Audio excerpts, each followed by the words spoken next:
Peru is blessed with lots of rivers, lakes, and the ocean. And in contrast to that, it's also cursed with riptides, sinkholes, and a lot of unknowns. A lot of things lurking in the depths of the waters. Example like barbed wire, glass, and the like. If you are ever considering going out for a swim, it's very beneficial. It's very good for your immune system. It's good to get your resilience up and everything like that. But before you go and take the plunge, be sure to let somebody know exactly where you're going and what you'll be doing. And on top of that, be sure to bring a mobile phone, pack it in a waterproof pouch, or even better yet, bring a companion or a group of companions with you when you go out. I had a very bad experience when I was younger. I was on a lake, I was windsurfing, and I was trying to cross from one lake into another lake, and there was a bit of shallow in between, a bunch of rushes. So I hopped off my board and I started pushing my board through the rushes, and the next thing my left foot went down. Now before I went into that sinkhole, the water was only up to my navel. When my left foot went in, it went right up to my chest, and when I struggled to get it out, my right foot got stuck in it and it was up to my neck. I found myself standing in the cold water with only my surfboard as buoyancy.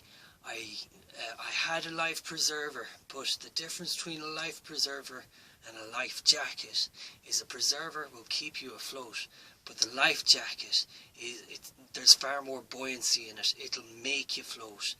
And what was happening was the life preserver, it was trying to hold me up, but I knew that if I let go of the board, I was going to be a goner. Another thing that came to my head was that I was alone. You know, I suddenly realized that this was not a good situation to be in, and if I got into any further difficulty, nobody was going to find me, and nobody was going to hear about me. After that, still standing in the cold water, I realized that if the water just went a little bit over my nose, that was it. It was serious thinking time, and I was a good 10 minutes standing in that water thinking, what the hell am I going to do? I even considered taking off my life preserver so I could reach down and grab my legs. I didn't. I stood there a little bit longer. Panic? I wasn't panicking. I knew that if I panicked, I would be a goner. So I stayed calm, and what I did was I just did absolutely nothing. I just stood stock still, and I was still a good 10-15 minutes standing in cold water. I knew I was running out of time. So I thought to myself, well, what other situations would you be in where you're sinking? And I don't know how it came to me, but I was thinking about quicksand. And what you do when you're stuck in quicksand, as far as I'm aware, is you spread your weight out. You spread your weight out as far as you can. And the idea is leaning forward. By leaning forward, you're taking all the weight out of your ankles and your feet, and you're spreading your weight more across the sand. So I tried. I pushed the board forward, and I leaned forward, and I just kept, first I was vertical, then I just started to, and once I got to there, my leg was able to pull out of the mud, and then I got the other wood, and then I started swimming, and then I hopped onto that board, and I was exhausted.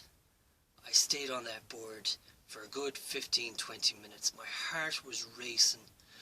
I had the shivers. I was very afraid, and I headed for home. So if you are out there and you're considering going out and a New Year's resolution like hitting the water or anything, do it with a friend. Do it and tell everybody what you're doing, because there's a lot of tragedies every year where people think they can go out into the water and they'll be safe. It's not. Take care.